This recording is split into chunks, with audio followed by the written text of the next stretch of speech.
Hey everyone, so I'm going to try to do a video today without interruption from my phone or anything else. We'll see how this goes. I'm on my lunch break at work. So I've had something kind of weighing on my mind the last couple of days, and I've been thinking about how to approach it and trying to figure out how to do a video that's informative but not triggering to some people, but I don't really know that there's a way to do that. So with that being said, I guess what I want to talk about is addiction. I know that probably sounds weird for someone who had bariatric surgery to want to talk about addiction, but over this course of me having the surgery and going through this lifestyle change, I have come to realize that I've learned a lot about myself. I've come to realize a lot of things about myself, which is just basically what I just said. But a lot of realizations have happened with me. It's been very growth oriented, I guess you can say. And it's something that I wish, God, that sun is bright. I don't know if that's better or not. I really wish it was something I had done years ago. I do. That's the only thing I regret about having this surgery, is that I wish I would have done this 10 years ago.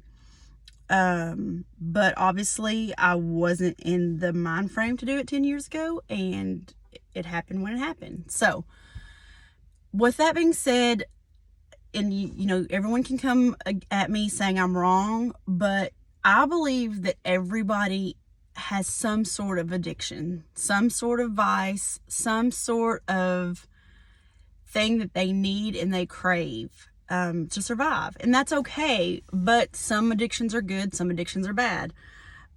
With that, I never thought that I had a food addiction.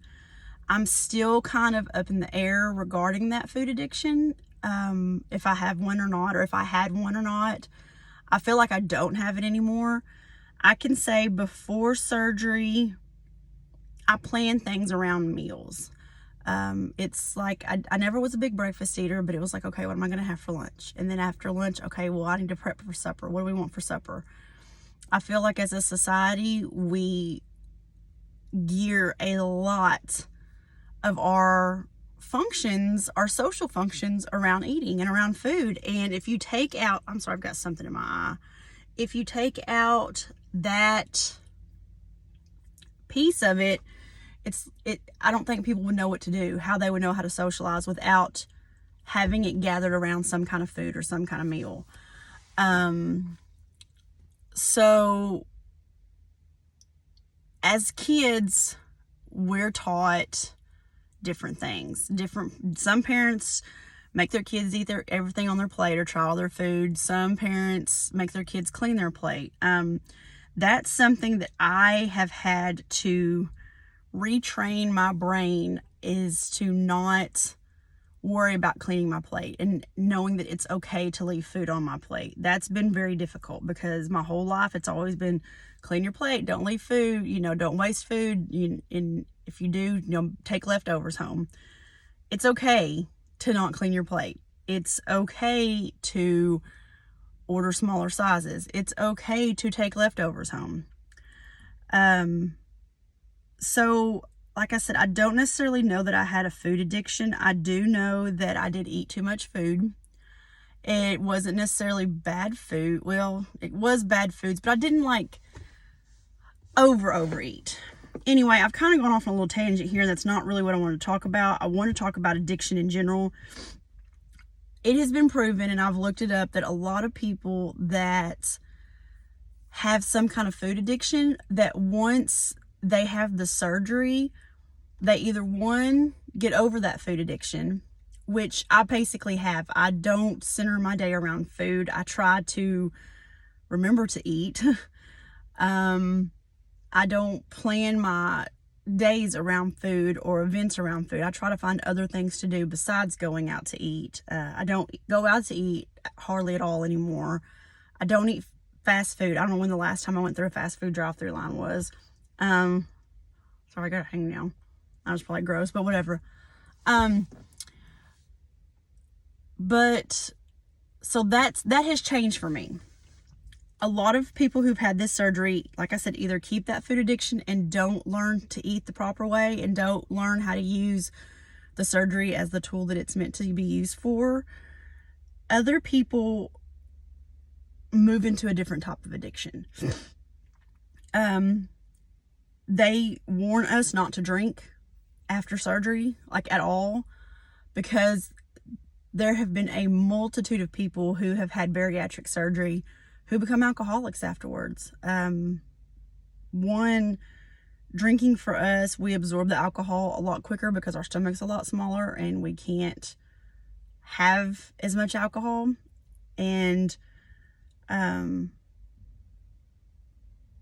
people tend to do that. Another thing is that people who have surgery, like I said, they move their mind frame from one area to another for the addiction portion. Some people get addicted to exercise. That's been a big thing. I know a lot of people that have had bariatric surgery do that.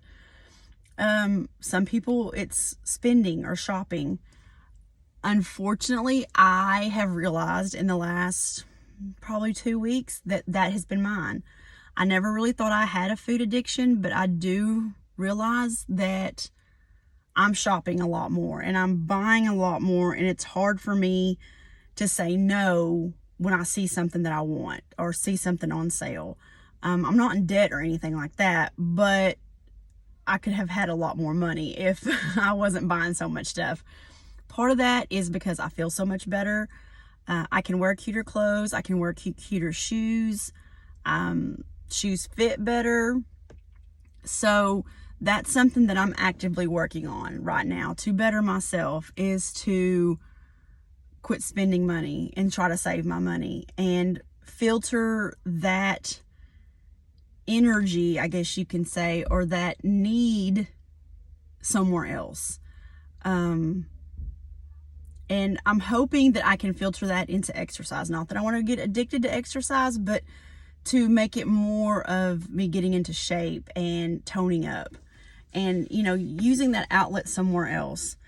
Like I said, I never realized that there really is that people do have a food addiction. I have known quite a bit of addicts in my life, and the last person I was with was an addict, and I should have recognized signs then of my own issues, but I didn't because I was more worried about his.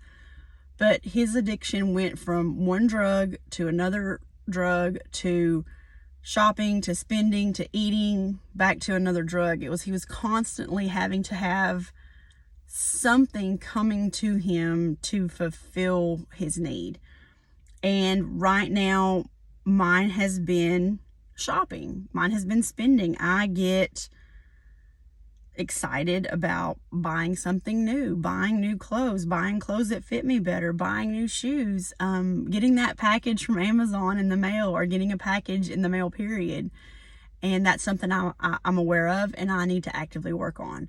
So that's what I wanted to kind of talk about a little bit today. Is I wanted everyone to be aware that if you have a friend that is having this surgery, be supportive of them, because they might have a food addiction. They might, and they might not be able to crack that food addiction. Kind of on the same note, if you know someone that's had surgery and that they haven't done well with the surgery, or they did well for a while and they fell off, don't chastise them. It's hard to encourage someone who's overweight to eat healthier or to do better. I can honestly say in the past, I've had a lot of support from my dad. When we would diet together. He would do really good about helping me eat good foods and stuff like that. But if the person that's wanting to diet doesn't want to make that change or isn't ready to make that change, they're not going to. No matter how much you try to encourage them, they have to want to do it for themselves. They have to get in the mental mind frame that, hey, I'm not going to eat this kind of food anymore. I'm not going to have these kind of habits anymore. I'm actively going to work on myself. So you can't, you can encourage and be supportive, but those changes are not going to happen unless that person wants those changes to happen. For me, I've wanted those changes to happen, and it took me all this time to finally realize that I needed to make these changes. And once I got my mindset, that's where I'm at. The last couple of weeks, I've done okay. I have not met my weight loss goal for the end of the year like I wanted to, but I'm close. So I'm okay with that. I'm happy with that. I'm going to set my next goal of a certain amount by my 1 year surgery mark. My 1 year surgery mark will be at the end of April. And hopefully my goal then will have to have been down 250 pounds. Currently I am down, let me think correctly. I believe I'm down 175, 180 maybe. So that would be, what is that?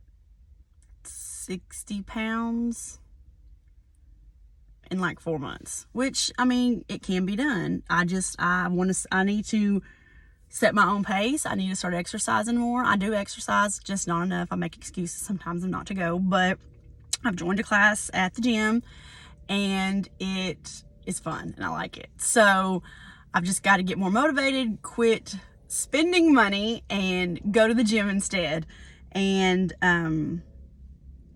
count my macros and my protein and stuff a little bit better, be more proactive with my proteins and my fluids and making sure I get all that in every day. I've kind of laxed on that the last couple weeks and I need to get better at that. I'm sorry I'm so squinty. It's really bright out here. So, but yeah, that's what I want to talk about, I guess, today. And like I said, I know it's kind of a serious subject. I know it can be a little triggering for some people, and that's not my intention. My intention is to talk through it and help educate and let y'all know what I'm going through myself. So anyway, if you have any questions, let me know. Again, like my page or subscribe or comment or whatever you're supposed to do on YouTube or whatever. You can share this video. You can share any of my videos. They're all public. So I really, I make them public for a reason. So, and maybe it'll help somebody out. Anyway, I hope you guys have a great day, and I love you, and I will talk to you all later.